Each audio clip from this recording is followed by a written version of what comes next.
Hello, ladies. This is Mashaka talking to you via video. I'm a little bit sick, so don't mind my voice. It was really important for me to film myself so that you hear a little bit of me while I'm gone, and so that you miss me even more than you already do, because I can guarantee you that I miss you.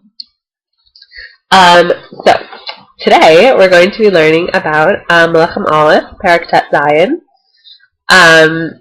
You should have already done the non-starred ones with a partner. Hopefully you got through them. So we're just going to go over them the way we normally do, but through video. I'm sorry that I won't be able to talk back and forth with you. I know that you guys love debating, especially Leora, and I wish I was there to, argue back and forth with you, but maybe Mrs. Coonan would like to step in and, debate real well with you. I'm sure she can, and I'm sure you'll enjoy it. So feel free to pause me whenever if you have a question. Maybe she can help you answer. Or maybe, you guys can help each other. So again, yeah, feel free to pause me whenever. There's going to be times when I ask you to pause me so that you can talk amongst yourselves. So definitely do that when I ask. Alright, here we go. So, who came to whom in Pesach Aleph? So, what came to whom? I'm sorry. So, the word of Hashem came to Yehu, who's a Nevi, in Pesach Aleph. So this nevuah that he got is interesting if this was meant to ever be told to Basa or not. So, no, I lost my place here a little bit. Where am I?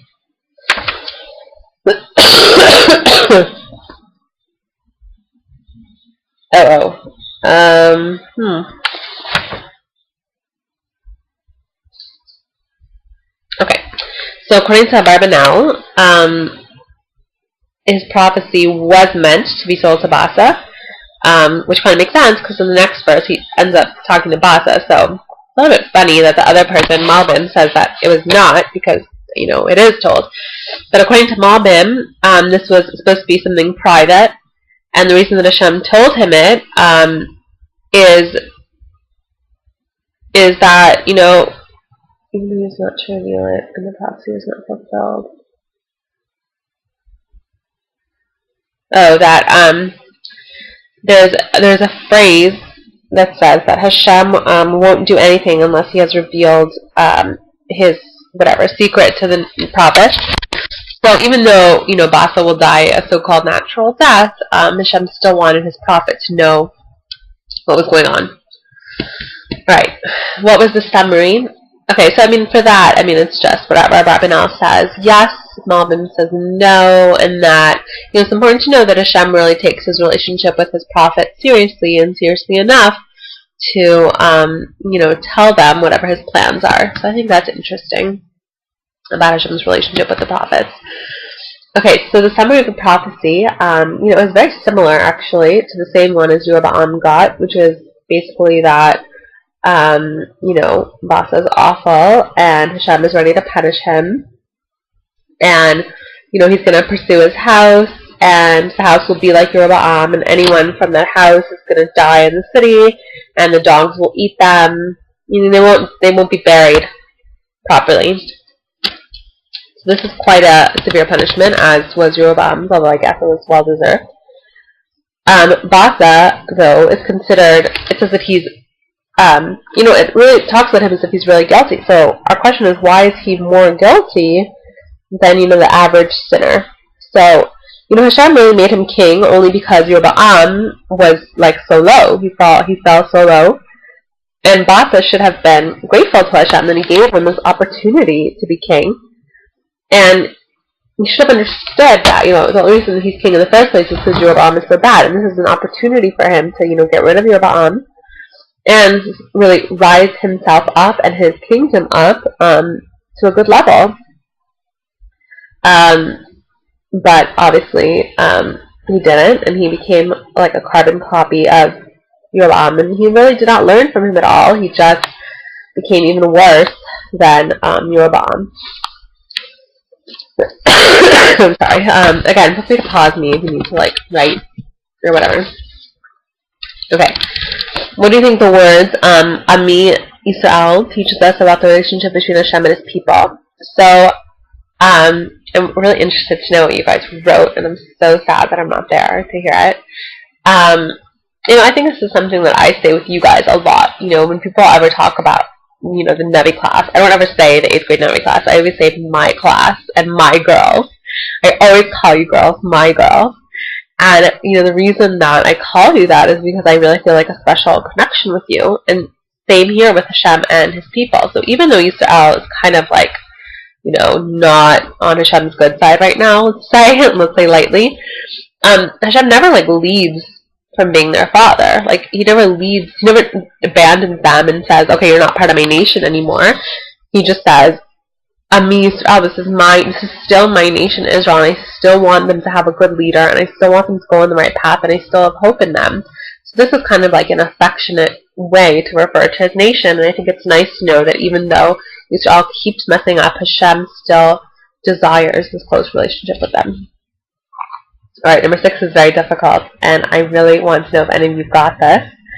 There's a grammatical difference between Psukim Bet and Gimel. I don't know if you've spotted it. Actually, with stars. I'm going to give you a few minutes right now, to try to spot it. So look in Pasuk Bet, and then look in Pasuk Gimel. There is a grammatical difference. I'm trying to think if I can give you a clue that won't give it away. Alright, my clue is, who is the Navi talking to? That's my clue. Okay, pause me, figure it out, and then once you've come up with some theories, you can restart me. Alright, let me started.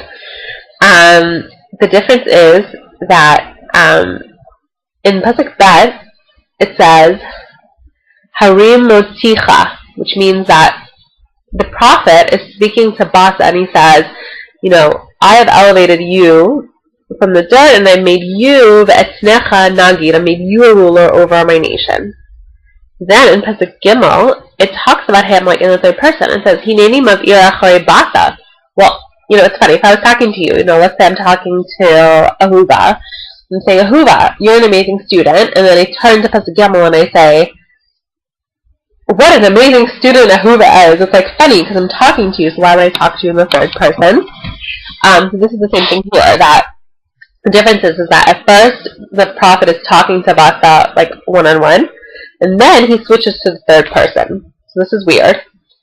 The difference is that first Yehu spoke to him in second person, meaning one-on-one, because he was trying to influence Basa to do tshuva. So he spoke to him directly, because he was like rebuking him a little bit.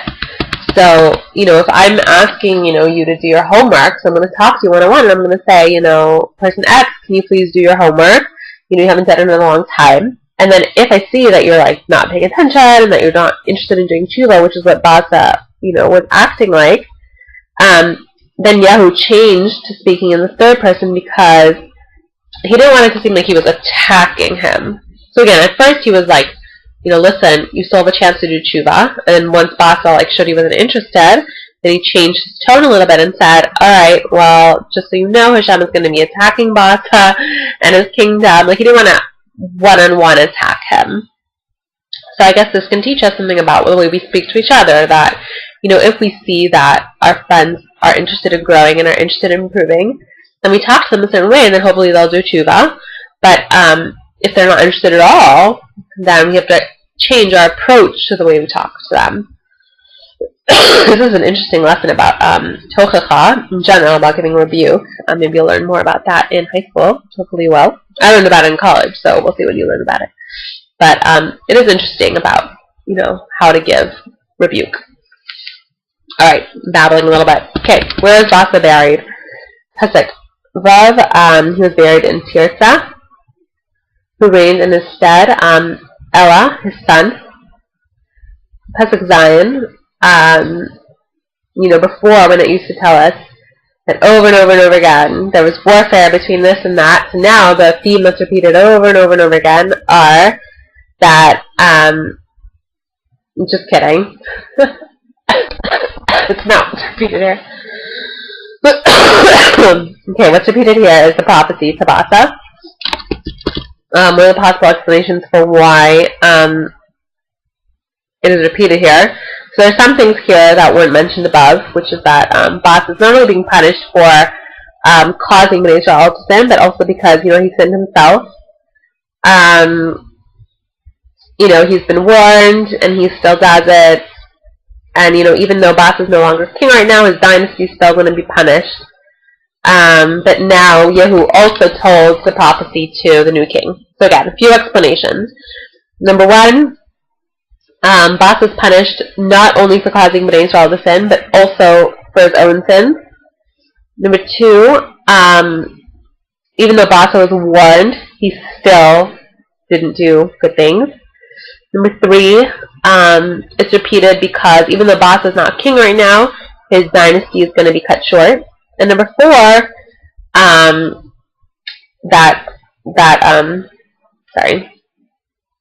that it's being told to the new king, the prophecy. So I guess that's a nice warning for the new king. Alright, who is the next king? Ella is the next king. What happens in Sukkim Tet through Yud? Alright, so Ella is sitting wherever he's sitting at home, and he's drinking and he becomes drunk. And Zimri, who is his servant, waits for him to become drunk, and then he comes and kills him.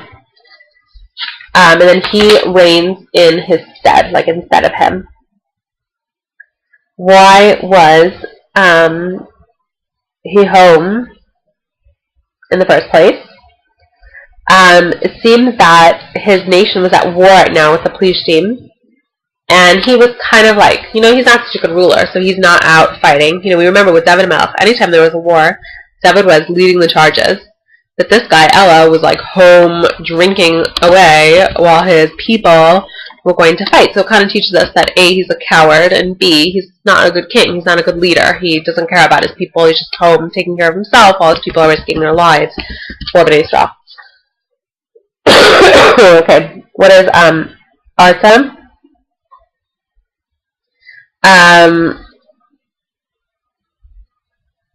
So, there's a couple of explanations.